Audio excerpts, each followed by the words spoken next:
Setelah mendengar cerita Tamliha, sang raja yang beriman merasa terdorong untuk menemui saudara-saudara Tamliha di goa.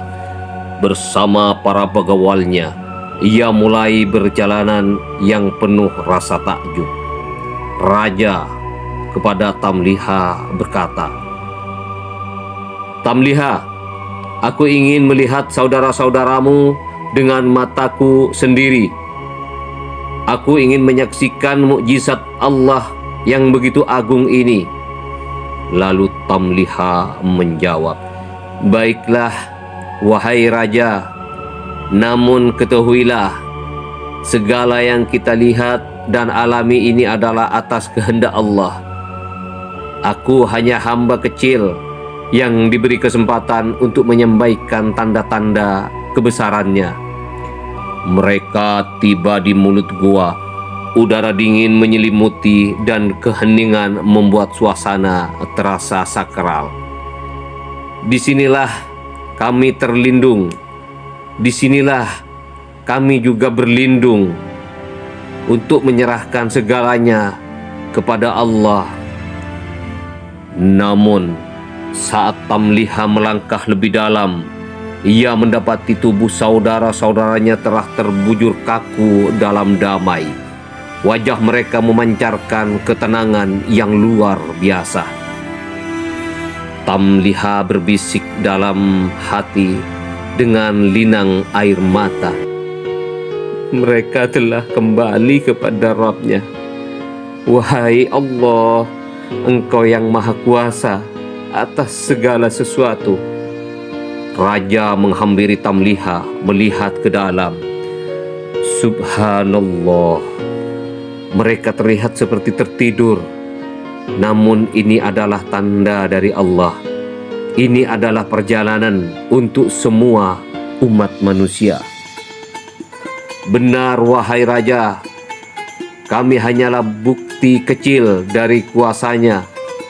Kehidupan kami adalah perjalanan untuk mengingatkan namun akan kebesaran Allah dan akhirat yang pasti datang." Sang raja kemudian berdiri di mulut gua, mengangkat tangannya, lalu berdoa dengan khusyuk, "Ya Allah, jadikanlah gua ini sebagai tanda kebesaran-Mu. Jadikanlah kisah mereka pelajaran bagi generasi mendatang, agar keimanan kepadamu tetap kokoh di hati umat manusia." Sang raja memerintahkan agar gua itu dijaga dengan benar dan penuh kehormatan. Ia meminta para ulama dan rakyat untuk mempelajari hikmah dari kejadian ini. Sebelum meninggalkan gua, ia berbicara sekali lagi kepada Tamliha. "Tamliha, apakah kau akan tetap tinggal di sini bersama saudara-saudaramu?" Tamliha menjawab, "Ya, wahai raja, Allah telah memanggil saudara-saudaraku. Aku yakin waktuku juga telah dekat.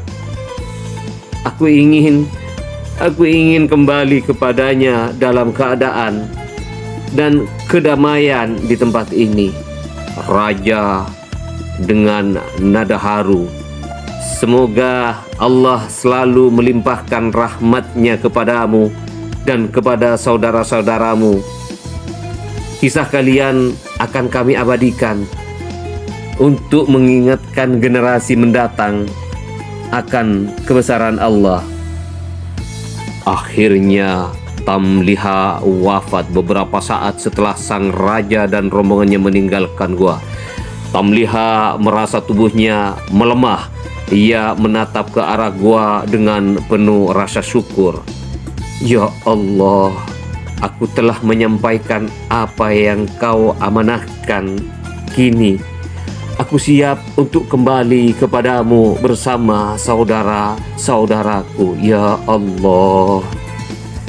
Tamliha berbaring di tempat yang sama dengan saudara-saudaranya, memejamkan mata dan wafat dalam ketenangan. Kisah Ashabul Kahfi menjadi simbol keteguhan iman dan keajaiban kuasa Allah. Dari kisah ini kita dapat memetik beberapa pelajaran. Yang pertama, keimanan yang kokoh. Keteguhan Ashabul Kahfi menghadapi ancaman menunjukkan kekuatan iman yang tidak tergoyahkan.